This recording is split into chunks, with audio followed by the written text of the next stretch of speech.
السلام عليكم ورحمة الله وبركاته. صباح الفل الناس الكل وصباحك حالي انت المربي الغالي. طبعا يا شباب وصلتني من بعض الشباب اسئلة، هل ينفع تربية الحمام تكون تجارة؟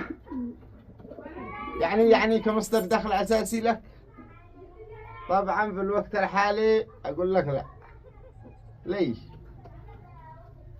تربية الحمام تشتي لها يعني انسان يكون هاوي، تكون أول حاجة هواية ويكون معك مصدر دخل ثاني من ناحية الطر. أما تقول لي أشتري لي 5 أزواج 6 أزواج وارجع خلاص أخليهن وانتج وأكون أبيع، لا، السوق بيفشلك.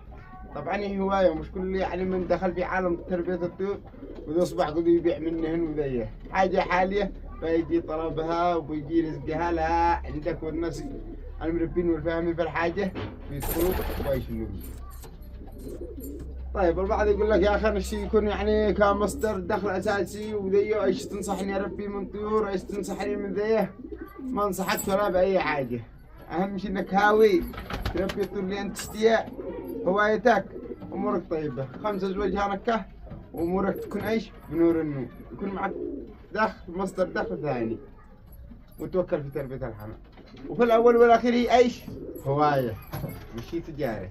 التجاره افتح لك محل وطلب الله فيه بين الحمام، وجرب كيف تربية الحمام وكيف طلبة الله فيه، خلى انك تكره عيشتك. اخس شغلة في عالم الطيور هذه شغلة الحمام بشكل عام، خلى انك تكره الطيور وتكره كل شيء والمعاملة، خلي على ربك بس، خليك هاوي وعيش حياتك مع طيورك، حياتي الجميلة.